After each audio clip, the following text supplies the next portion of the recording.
The White House is holding its first ever classified AI briefing for senators, the Air Force is releasing information about how it's using AI, and China prepares new AI regulations. Welcome back to the AI Breakdown Brief, all the AI headline news you need in 5-ish minutes or less. Today is a highly geopolitical, geostrategic day in AI, and we kick off with the big news that senators will receive their first ever classified AI briefing from the White House later today. Now, if you've been following along, you'll know that AI is a growing issue when it comes to the priorities of the White House, Senate, and Congress. In particular, Senate Majority Leader Chuck Schumer has made it his goal to lead a number of different AI-related efforts, including recently a dramatic speech held at the end of January.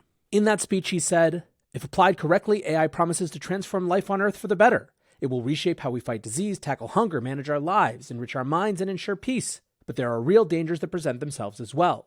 Job displacement, misinformation, a new age of weaponry, and the risk of being unable to manage this new technology altogether."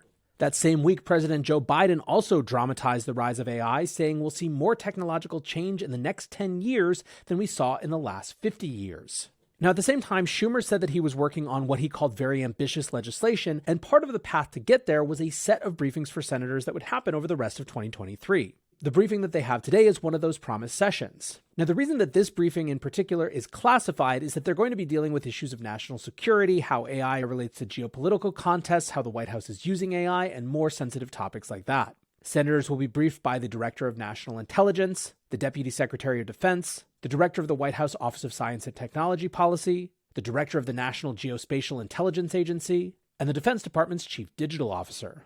This is a bipartisan briefing being hosted by 2 Republicans and another Democrat, in addition to Chuck Schumer. Now, this briefing on the national security implications of AI comes at an interesting time. The discourse is increasing pretty significantly about the national security implications of AI, as well as the military implications of AI.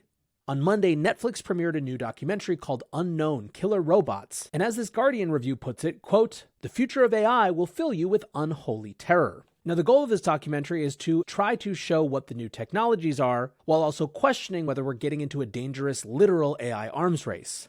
I think the Guardian review was insightful when they wrote, "The dilemma surrounding almost all military inventions, perhaps almost all inventions full stop, is what is slightly grandly called the dual-use problem.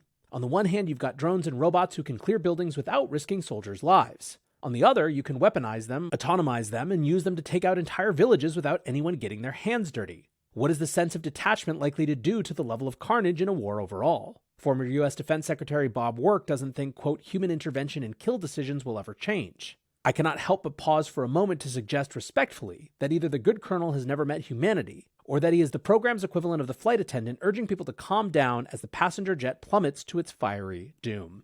Netflix, however, isn't the only place where this discussion around AI and military applications is showing up. Time ran a large piece recently about how tech company Palantir is helping change the face of warfare. The piece, called literally How Palantir is Shaping the Future of Warfare, writes, Alex Karp, Palantir's CEO, has argued that, quote, "The power of advanced algorithmic warfare systems is now so great that it equates to having tactical nuclear weapons against an adversary with only conventional ones." The piece goes on. "One idea I heard is that warfare may increasingly take place as a complex simulation within algorithmic systems. The process may have some deterrence powers. 2 opponents might reach the same conclusion about the outcome, preempting any need to trigger a conflict in the physical world. Is this utopian? Probably. The most likely scenario is an algorithmic arms race happening at superhuman speed. Here, China, rather than Russia, is the real opponent. Taiwan, rather than Ukraine, is where the algorithm takes over."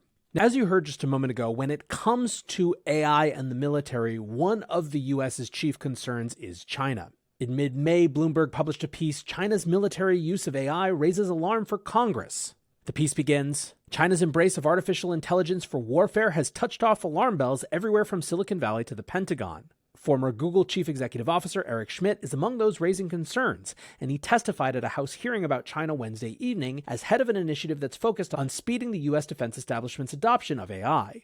The piece goes on to profile a report from Schmidt's organization, which is called the Special Competitive Studies Project. And as Bloomberg puts it, a report from that organization describes a 30-year effort by China to study U.S. combat operations with the intention of being able to puncture its military might now with the help of AI. Schmidt basically argued at this hearing that even if the U.S. is currently ahead of China when it comes to AI, it seemed likely to him that they were dedicating much more resources to advancement in the strategic and defensive use of AI. Now, we haven't really gotten much more information about the military use of AI since then, but the Financial Times did report yesterday about some new efforts in China to implement AI rules that would effectively amount to a licensing regime for generative AI companies. The Financial Times writes, "The Cyberspace Administration of China, the powerful internet watchdog, aims to create a system to force companies to obtain a license before they release generative AI models," said two people close to Chinese regulators. The requirement tightens draft regulations issued in April, which said groups would have 10 working days to register a product with authorities after launch.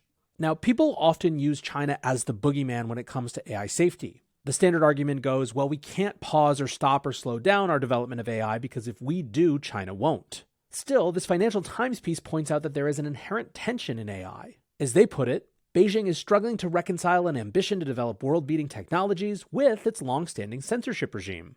Matt Sheehan, a fellow at the Carnegie Endowment for International Peace, said, "It's the first time that authorities in China find themselves having to do a trade-off between two Communist Party goals of sustaining AI leadership and controlling information." The FT goes on, one person close to the CAC's deliberations said, quote, "If Beijing intends to completely control and censor the information created by AI, they will require all companies to obtain prior approval from the authorities. But the regulation must avoid stifling domestic companies in the tech race, so authorities are wavering."